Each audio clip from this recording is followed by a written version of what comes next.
처참했던 그날의 영상입니다. 사찰 입구 오오오 아하 승용차 한 대가 갑자기 사람들을 향해 돌진한 건데요. 순식간에 아수라장이 된 현장. 처음에는 한두 사람으로 예상하고 갔는데 앞뒤로 보니까 너무 많아가지고 네. 구급차를 추가 10대 정도 더 추가 요청했습니다. 정말 참혹한 모습인데요. 부처님 오신 날을 맞아 절을 찾은 사람들로 더욱더 붐볐던 상황. 갱문 비슷한 게잖아요. 소리가 나면서 일로 들어와가지고 팍 박혔어요. 사람들이 그 뭐 떡 산다고 그러니까 많이 모여있는 상태였거든요. 끔찍했죠. 이 사고로 40대 여성 1명이 숨지고 12명이 크게 다쳐 현재 치료 중이라고 합니다. 그렇다면 사고의 원인은 대체 무엇이었을까요? 정확하게는 잘 모르겠으나 그 가속 페달을 밟았는데 생각보다는 빠르게 진행했다 차가 그런 식으로 말씀하시는 것 같습니다. 정확한 사고 원인은 아직 조사 중입니다. 인명피해가 컸던 만큼 하루빨리 사고 원인이 밝혀져야겠습니다. 어두운 도로 위. 자, 앞 차량이 갑자기 차로 변경을 하는데요. 어이구. 아하. 속도를 줄이지 못한 뒷차량이 그대로 미끄러집니다. 괜찮나요? 다행히 경상에 그쳤다는 운전자. 사고의 원인은 무엇일까요? 거기가 원래 제한 속도가 60km인데 네. 사람들이 거기서 과속한 사람이 많아요. 저도 그렇고. 운전자들의 과속이 사고를 유발했다는 것. 차선 변경 하다가 뒤에서 빠르게 달려오는 차가 그거를 늦게 발견했나 봐요. 그래가지고 피하다가 과속은 절대 금물입니다. 엄청나게 잡아가지고 그 게살 맞고 돼지살 맞고 도로에 차가 별로 안 보이는데요.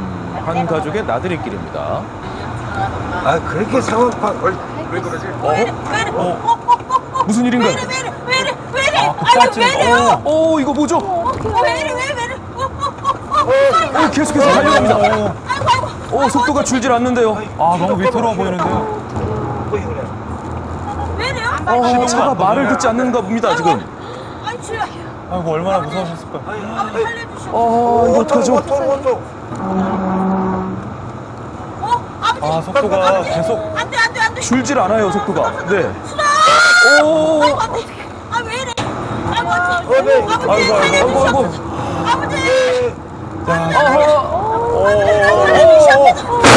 아하. 결국 충돌하고만 차량. 사고의 피해가 꽤 커 보이는데요. 대체 왜 이런 일이 벌어진 걸까요?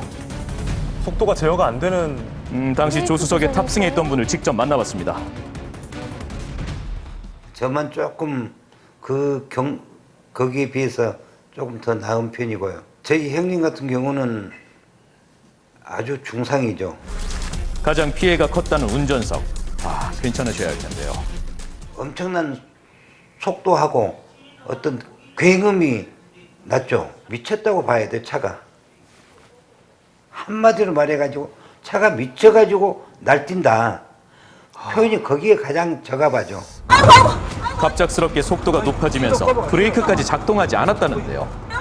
이거 정말 의문이네요. 당시 사고 차량을 찾아가 봤습니다. 자, 이 차량이 바로 그 문제의 차량인데요. 완전히. 형체를 알아볼 수 없을 정도로 심하게 파손된 모습. 당시 블랙박스 영상을 본 가족은 사고를 이해할 수 없다는 입장입니다. 너무너무 끔찍합니다.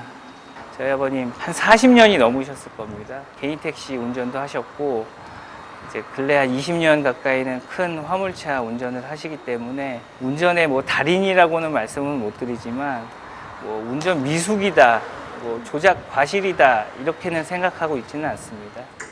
과연 끔찍했던 이번 사고의 원인은 무엇일까요? 전문가에게 자문을 구해봤습니다.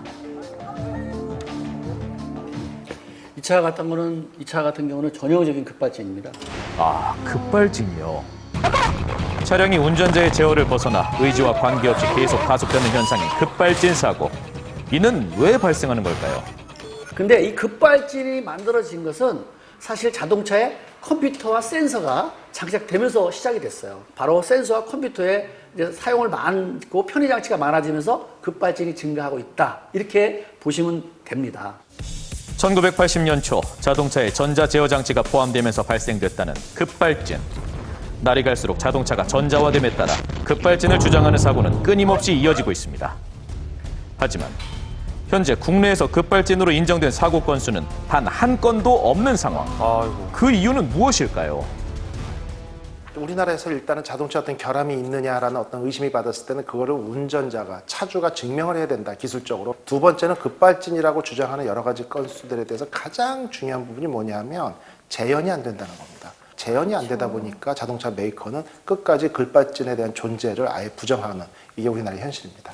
현재 급발진 사고 원인을 운전자가 밝혀야 하는 구조기 때문에 사고의 진상 규명이 어려운 상황. 미국 같은 경우는 아주 어마어마한 천문학적 규모의 징벌적 벌과금 제도가 있기 때문에 이 자동차에 결함이 없다라는 걸 메이커에서 100% 증명하기 전에는 일단 소비자가 피해를 봤으면 서둘러서 보상을 하고 마무리를 합니다. 근데 우리나라는 징벌적 벌과금 제도가 없다 보니까 메이커에서는 소비자가 자동차의 결함을 증명하기 전까지는 잡아떼고 보상을 안 하고 늑장대응을 하거든요. 이러다 보니까 소비자들의 피해가 가중되고 있습니다.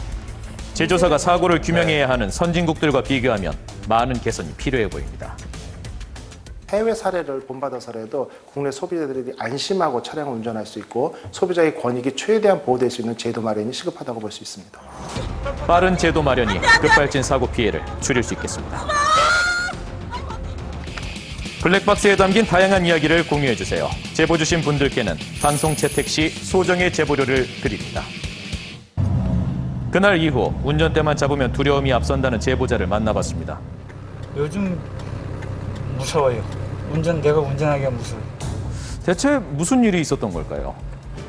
정경일 변호사와 함께 그날의 이야기를 들어보기로 했습니다. 타기가 어렵죠. 트럭이라 높아서. 자, 사고 장소로 향하는 제보자. 사고 나신 지가 17일요? 바로 여기 거든요. 네. 자, 그날의 영상입니다. 정상 주행 중인 제보자의 차량 앞으로 웬 차량 한 대가 들어옵니다. 아하, 무리하게 3차로에 있던 차량이 갑자기 무리한 차로 변경을 한 건데요. 총 3대의 차량이 충돌한 이번 사고. 3류 구간에서 두 차량의 사고로 인해서 1차로로 달리던 차량까지 피해를 입었다고 합니다. 이로 인해 전치 2주와 400만 원의 재산 피해를 입었다는 제보자. 끼어든 차량이 과실이 많은 것 같은데요. 어떻게 되죠?